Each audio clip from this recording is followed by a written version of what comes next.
10 former communist countries have now applied to join the European Union.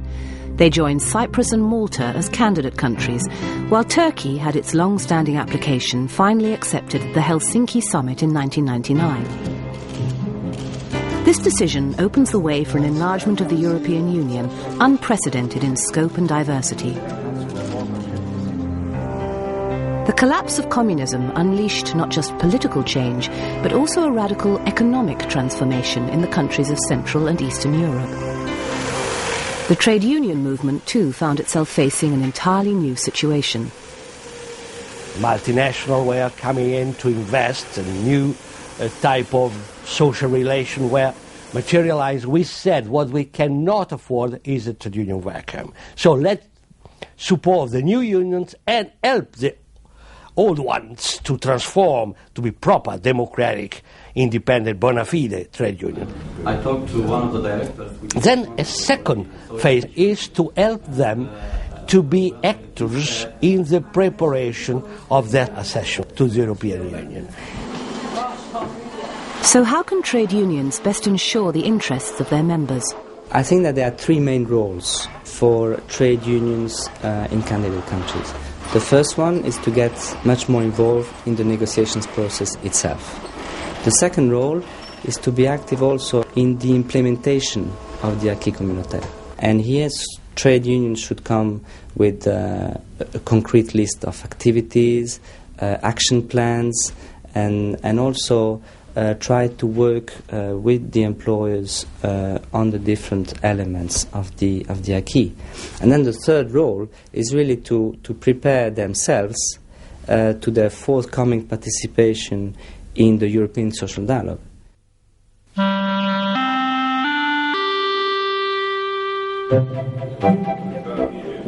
Social dialogue is now at the heart of many EU directives and initiatives in the social field. Candidate countries must therefore consider how to implement it.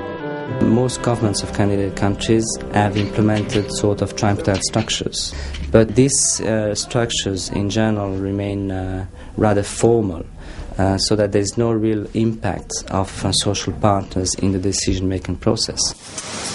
The European Union's PHARE programme will now fund projects to enhance social dialogue in former communist countries. But because applications must come from governments, there has to date been no great rush. Of course, governments are not always willing to have projects on social dialogue, but there's also a lack of pressure from social partners themselves. Trade unions should go to see their governments, make pressure, saying we have this and that need in order to get used to the European social dialogue.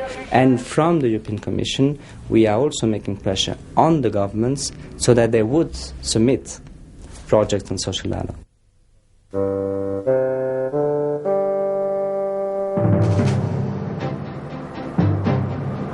Membership of the European Union requires governments to respect 4 freedoms of the movement of goods, capital, services and people. This could lead to a huge flow of workers from the East seeking better paid jobs in existing member states. Nowhere is this fear stronger than in Austria, which shares borders with no fewer than 4 candidate countries. With 40,000 Eastern European workers already in its permanent workforce, Austria has also successfully absorbed more than 60,000 refugees from Bosnia. While those living near the border may seek to commute on a daily or weekly basis, research shows that the numbers of people wanting to settle permanently in existing member states will be relatively small. Most of this labor force has an obsolete education. They are not good in languages. They are not able simply to take up qualified jobs. So for them this would mean de-skilling. And actually, as a matter of fact, lowering their standards of living, because if they want to move over with the whole families, they would really maybe even decline in standards of living as compared to what they have at home. In the candidate countries, most trade unions are strongly opposed to any concessions on the free movement of people. This in principle I understand, but let's think in practical terms. I believe that each negotiation will be coming to a final deal on his own merit, and there will be a package, a compromise, and this may include the transitional period for a number of issues.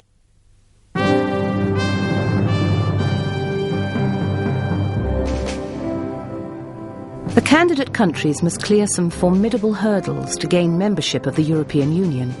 But changes no less fundamental are required from the European Union itself if enlargement is to succeed.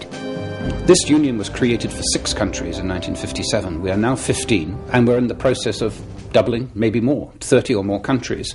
This must mean very big changes in the nature of our institutions, the way in which decisions are taken, the democratic control process. Some of these changes are very radical and very ambitious. At least some politicians are reluctant to embrace them.